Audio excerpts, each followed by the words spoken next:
यशोमती मैया के नंद लाला।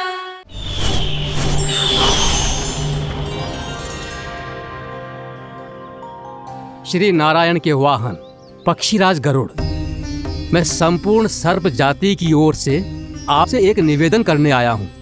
कहिए, क्या कहना चाहते हैं आप? हे पक्षीराज, यदि आप हम पर ऐसे ही आक्रमण करते रहे तो शीघ्र ही हमारी प्रजाति समाप्त हो जाएगी। इसीलिए हमारी आपसे विनती है, यदि आप उचित समझें तो सर्पों के किसी एक घर से हम आपको एक सर्प प्रतिदिन अर्पित करेंगे। आप उसको आहार बनाइए और अन्य सर्पों को जीवित रहने का अधिकार दीजिए। मुझे स्वीकार है। तब से प्रतिदिन किसी एक घर से एक सर्प गरुड़ के भोजन के लिए भेजा जाने लगा। समय के साथ मेरे घर की भी बारी आई, परंतु मैंने एक बहुत बड़ी भूल कर दी। समय आ गया है स्वामी, आज गरुड़ के आहार के लिए इसे चुना गया है। कौन है यह गरुड़ और क्यों दूं मैं इसे कोई भेंट? स्वामी, सभी सर्प राज्यों और गरुड़ के बीच में यही समझौता हुआ है, हमें इसका सम्मान करना ही होगा। मैंने कोई समझौता नहीं किया, मैंने कोई वचन नहीं दिया और ना ही मैं किसी गरुड़ से भयभीत होता हूँ। यदि इस राज्य में किसी को सर्पों को अपना आहार बनाने का अधिकार है तो वो केवल मुझे है। अब से गरुड़ को दी जाने वाली हर भेंट मुझे दी जाएगी, महाविषधारी महान नागराज कालिया को। यह और कुछ नहीं, मेरा अभिमान था प्रभु, और यह मेरे इस जन्म की सबसे बड़ी भूल थी, क्योंकि फिर जब गरुड़ को इस बारे में पता चला तो। कालिया, अभिमान में आकर तूने अपने काल को ललकारा है। जिस कालिया के नाम में ही काल छिपा है, तू उसे ललकारने का दुस्साहस कर रहा है गरुड़। स्वयं को भगवान विष्णु का वाहन कहता है तो वाहन का ही कर्म कर। स्मरण रख, इस धरती के सर्वश्रेष्ठ योद्धाओं के लिए भी मैं मृत्यु का दूत हूँ। विनाश काले विपरीत बुद्धि। तुझ जैसे मूर्ख सदा इस युक्ति को सार्थक करते आए हैं। अपने विनाश को आमंत्रण किया है तो अब भोग।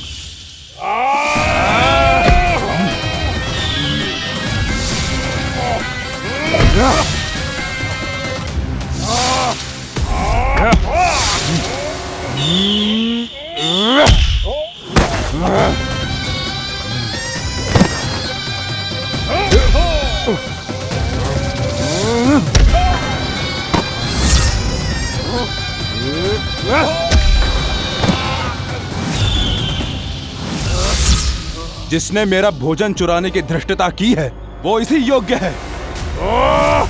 तू मुझे जानता नहीं है गरुड़, मैं महाविषधारी नाग कालिया हूँ। तेरा इतना दुस्साहस कि तूने मुझ पर चरण से प्रहार किया। वाह!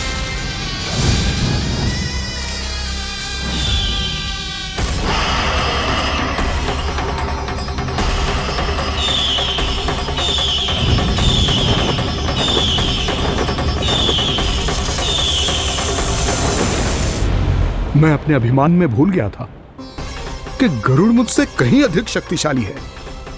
इसलिए अपने प्राणों की रक्षा करने के लिए मैं एक स्थान से दूसरे स्थान भागने लगा। नदियां, पर्वत, यहां तक कि मैंने सागर भी लांघ डाला, पर मैं जहां भी जाता गरुड़ के रूप में मेरा काल वहीं आ जाता। इसीलिए मृत्यु की आशंका से भयभीत होकर मैं अपने बड़े भाई मां कद्रु के प्रथम पुत्र अनंत शेषनाग से राय लेने चला गया। भैया, मैं यहां आपसे आपकी सहायता लेने आया हूं। मेरी एक छोटी सी भूल के कारण यह गरुड़ मेरा पीछा कर रहा है। मुझे हर समय हर स्थान पे ढूंढते रहता है। यदि उसने मुझे ढूंढ लिया तो वो निश्चित ही मेरे प्राण ले लेगा। मुझे कोई ऐसा स्थान बताइए जहां मैं अपनी पत्नी और अपनी संतानों के साथ शांति से रह सकूं। तुम यमुना नदी के किनारे वृंदावन क्षेत्र में जाके वास करो कालिया। गरुड़ वहां प्रवेश नहीं कर सकता क्योंकि उसे ऋषि सोबरी का श्राप मिला हुआ है।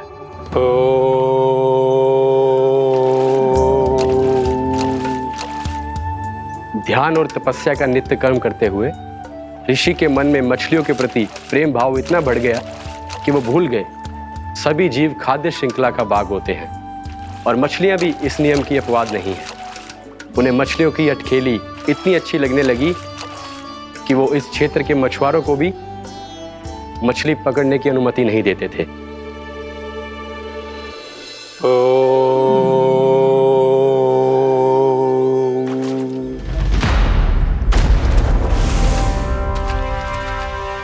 उस दिन वो उस पक्षी को नहीं रोक पाए, पर तब से सावधान रहने लगे।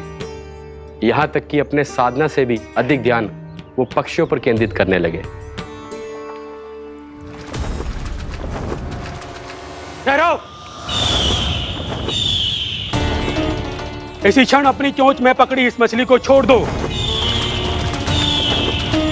तुम्हें इन मछलियों का आहार नहीं करना चाहिए पक्षीराज। ये तो खाद्य श्रृंखला का नियम है ऋषिवर। यदि मैं इनका आहार नहीं करूंगा तो कोई और पक्षी कर लेगा।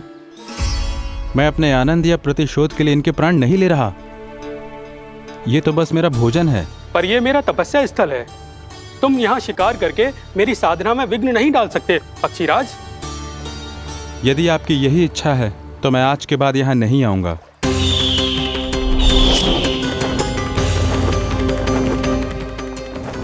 पर आज ये मछली मेरे आहार के रूप में पकड़ी जा चुकी है। मैं वचन देता हूँ ऋषिवर, इस स्थान पर यह मेरा अंतिम शिकार होगा।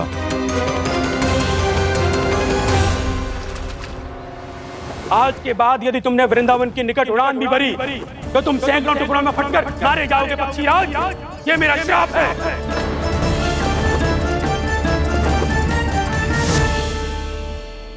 और इसीलिए भैया शेषनाग के सुझाव के अनुसार मैं यहां आ गया। पर अब यदि मैं कहीं और जाऊंगा तो मेरे प्राण नहीं बचेंगे प्रभु।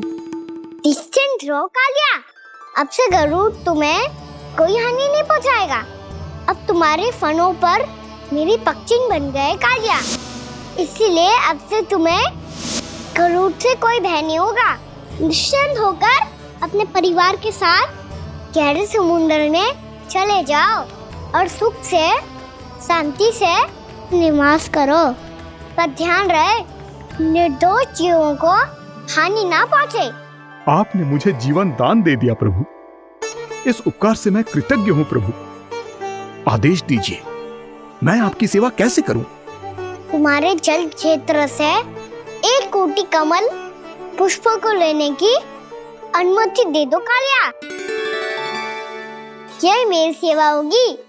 प्रभु, ये तो मेरा सौभाग्य होगा।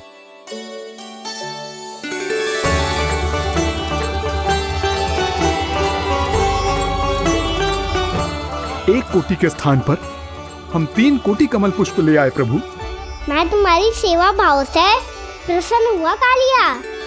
रमनाक द्वीप पर चले जाओ ताकि तुम्हारे कारण फिर कभी किसी निर्दोष जीव को हानि ना पहुंचे और न ही तुम्हारा विष मेरे प्रिय यमुना नदी के जल को दूषित कर पाए। मैं तुम्हें आशीर्वाद देता हूँ।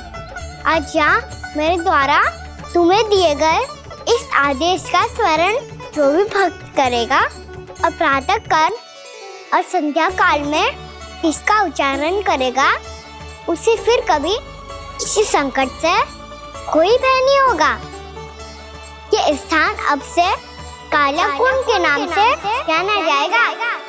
यहाँ पर स्नान करने वाला और देवताओं को इस क्षेत्र से जल का अर्घ्य देकर प्रसन्न करने वाला भक्त यदि मेरा स्मरण करके पास रखेगा तो वो अपने सभी पापों से शीघ्र ही मुक्त हो जाएगा।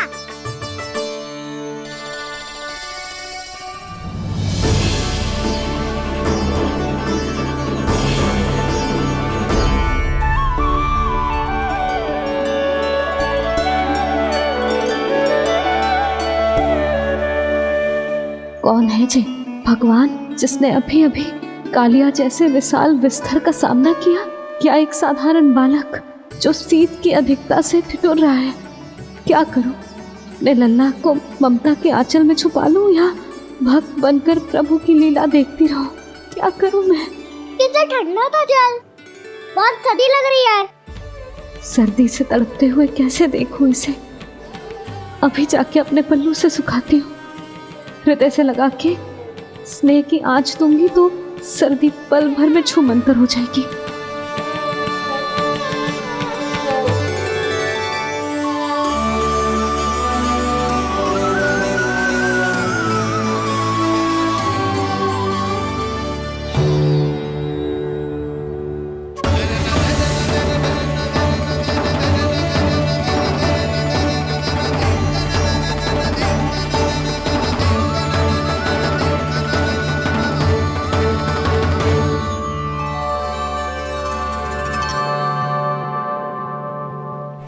मेरी आवश्यकता ना है इसे, ये तो सच्ची में भगवान ही है, जिसकी ठंड दूर करने के लिए स्वयं द्वादश आदित्य प्रकट हो गए।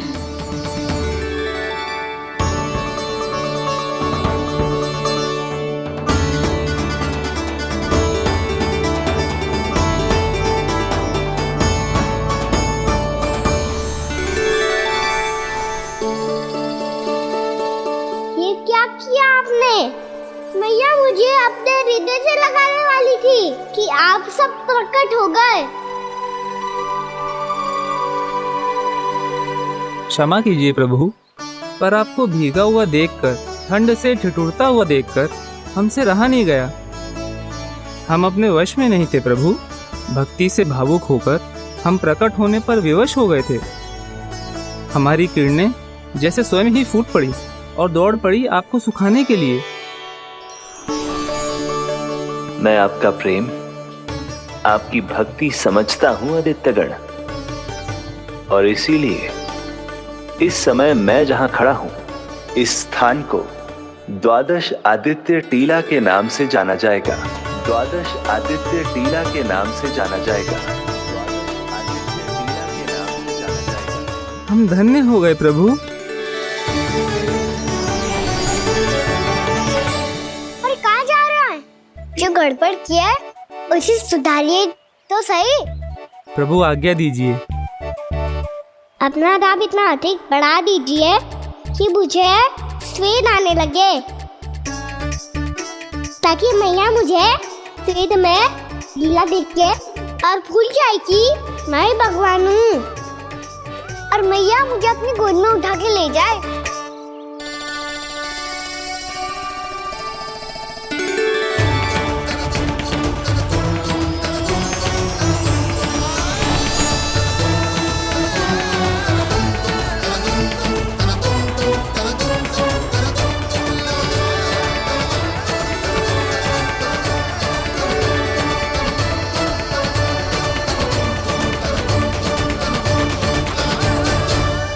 गर्मी क्यों लग रही है यहाँ? स्वेद की एक बूंद भी आती थी तो मैं अपना आंचल लेकर पहुंच जाती थी इसके पास। जानती ही नहीं थी कि ये तो स्वयं वायुदेव को आदेश दे सकते हैं कि वो बहने लगे और उसका सारा स्वेद सुखा दे। वायुदेव की आवश्यकता नहीं है मैया, मुझे आप ही चाहिए। लगता है जिस बात का भय था वही सत्य होने लगी है। भैया मेरे भगवान रूप को भूल नहीं पाएगी, और अब मेरे लिए इनका सत्य छुपा कर रख पाना कठिन हो जाएगा। कृष्णा कृष्णा हरे कृष्णा कृष्णा कृष्णा मुरली मनोहर कृष्णा गोपाला गोविंदा हे दामोदरा।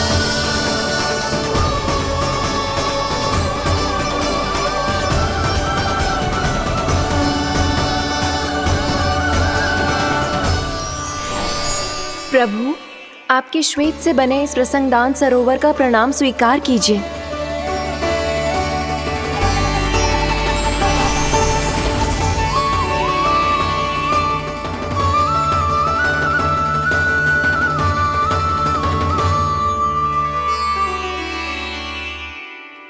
ओहो, इस चमत्कार को देखकर भैया को और भी अधिक विश्वास हो जाएगा कि मैं भगवान ही हूँ। अब कैसे मनाऊं मैया को कि मैं इनका लाई हूँ? बाबा है ना, अब तो यही सहायता करेंगे। श्री कृष्णा गोविंदा हरे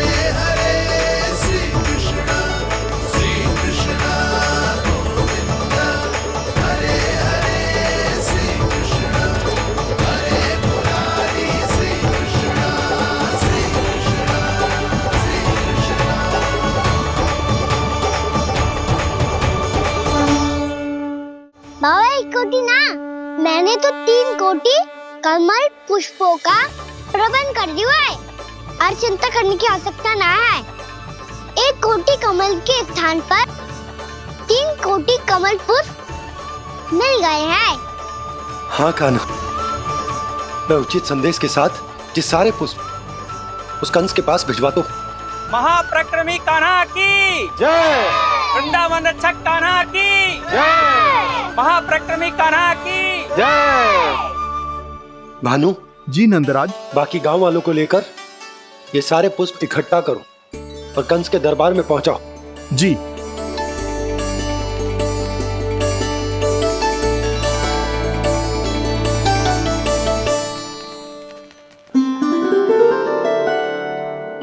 मैया, कौन हो तुम? मुझे पता था मैया, जब आपको सत्य पता चलेगा तो आप मुझे मैया की तरह स्नेह ना कर पाओगी, इसीलिए आज तक सत्य छुपाता आया हूँ, ताकि आपकी ममता, आपका प्रेम अनुभव करने का अवसर मिलता हुआ है मुझे। और फिर आज को बताया था ना, जो रहस्य तुमने बरसों तक छिपाया था, उसका भेद खुलने में तुम्हारा ही योगदान है। मुझे कालिया के शीश पर अपने पद चिन्ह रखकर उसे मुक्त कराना था दाऊ, वचन दिया था मैंने उसे। इसके अतिरिक्त निर्दोष पशु पक्षियों के जीवन को कालिया के विष से ही बचाना था मुझे। इसमें कंस को तो सम्मिलित करना ही था, ताकि जब मैं कालिया का सामना कर रहा हूँ तो वो किसी और असुर को समस्या बनाकर वृंदावन ना भेज दे। पर इस सबसे बड़ा एक कारण और था दाऊ, मैं चाहता था कि मैया को सत्य पता चल जाए। पर क्यों कान्हा? क्योंकि मुझे लगने लगा था कि मैया से ये रहस्य छुपाकर इनके साथ धोखा कर रहा हूँ। अपराध बोध से दबा जा रहा था मैं।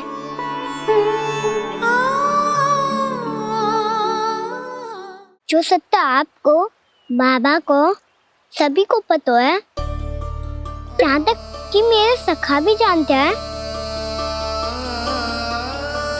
वो सत्य मैंने मैया से छिपाया केवल इसी लोक में कि मुझे इनकी ममता प्राप्त होती रहे।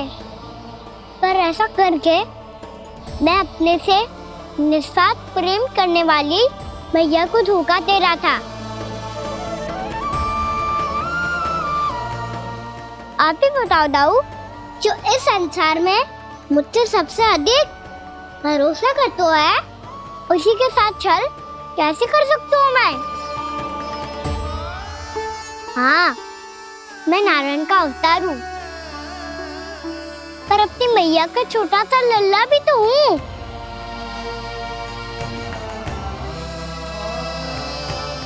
इसीलिए तो यमुना जी में छलांग लगाने का एक कारण इस गेंद को लेने जाना भी था। ने स्नेह से बनाई थी मैया ने गेंद, इसे अपने से दूर कैसे होने देता मैं? आपको आभास भी ना है मैया कि आप मेरे लिए कितने महत्वपूर्ण हो। ये सत्य है कि सभी देवता, प्रकृति, भक्त, ये सब है मेरा ध्यान रखने के लिए, मेरी सेवा करने के लिए।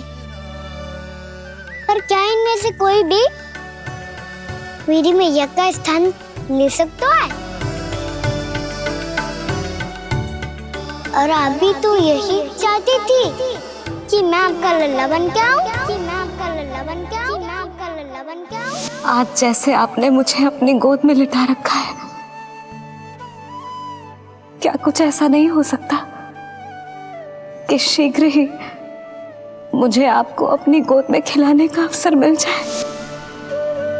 मैया, नारायण का अवतार हूँ ना, क्या इतनी बड़ी समस्या है कि आप हृदय से भी ना लगा सकते? मैया